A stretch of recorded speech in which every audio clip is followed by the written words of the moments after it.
costs can feel unpredictable, but they're not. There are things that you can control to actually determine how much you spend. Up to this point, we focused on what's a token, how cost works, where cost comes from, and how to choose the best language model for your task. So let's now talk about control and what you can actually change to reduce costs without sacrificing the quality of having a conversation with a language model or a model's ability to complete a task.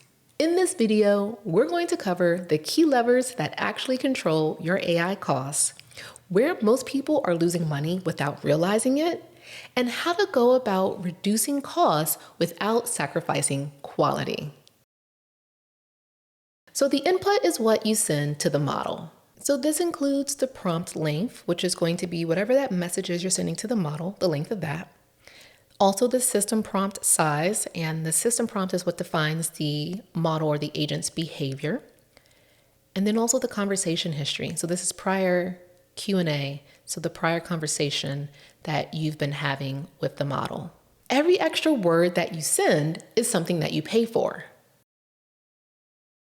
The output is what the model sends back to you. This includes the response length as well as the instructions. So for the response length, you can actually define the maximum number of tokens the model is allowed to generate. Once the model hits that limit, it'll stop.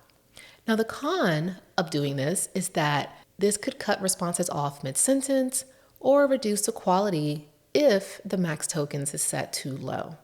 This is more likely a setting that you can control if you happen to be a developer that's leveraging a language model in an app or project that you're creating. This controls cost, but you still need good instructions for quality.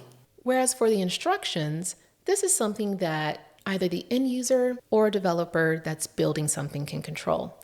So instead of just limiting the length, this is how you can shape the type of the response. And you can say things like, be concise, or limit to 3 bullet points.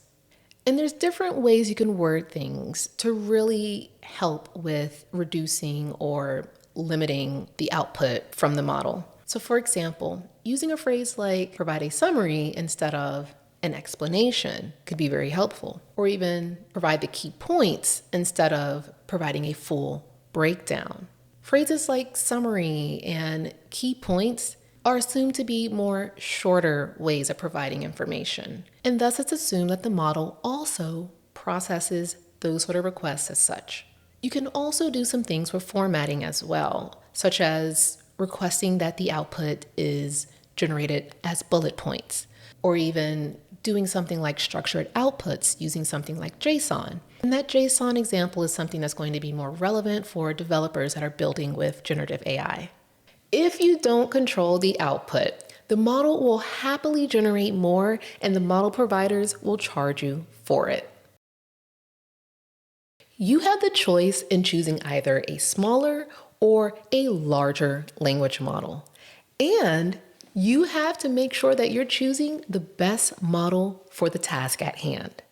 And honestly, model choice is one of the biggest levers that you have. AI costs aren't random. They're the result of decisions that you make in how you design, prompt, and build.